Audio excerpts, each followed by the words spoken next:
clients. When we talk about, as I said, covered members also include family members.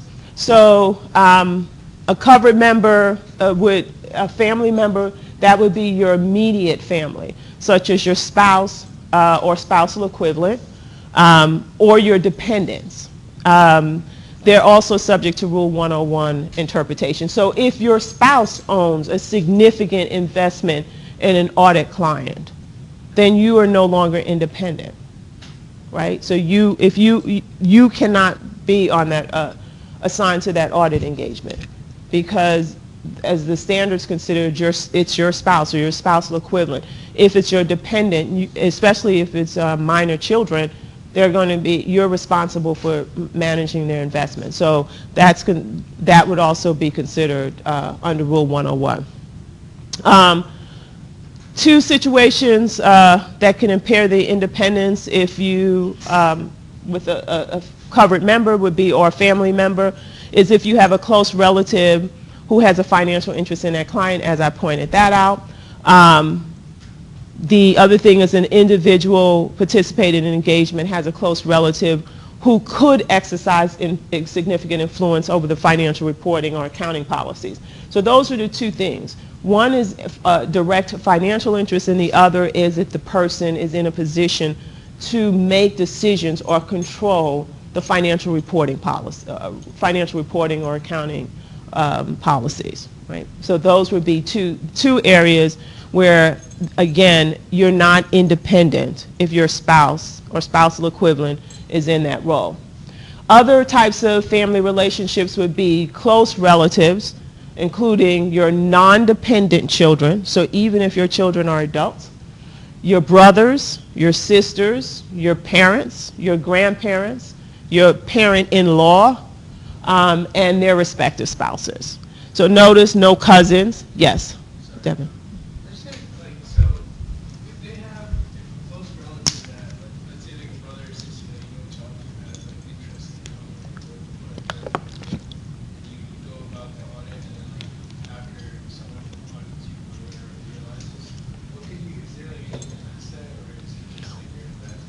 Well, it creates a bad situation, but clearly if you don't know, if you're not talking to your sister or brother or your sibling, and you have had no communications, then clearly you would have no way of knowing, and you'd have to, that would be your defense, right? It would be, I'm sure you would have some way of proving that you don't talk to them, right? You could, family members could attest to the fact that you two are estranged and you don't talk to one another. Right, but it's that, I was getting ready to say that's unusual, but,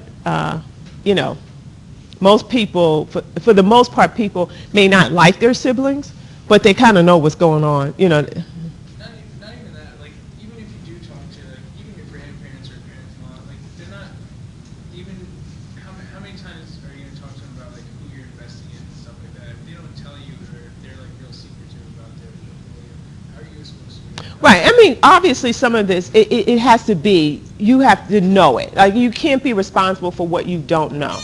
Right? But I also would think that, when you talk about, clearly your children you talk to more, so you're kind of aware of it.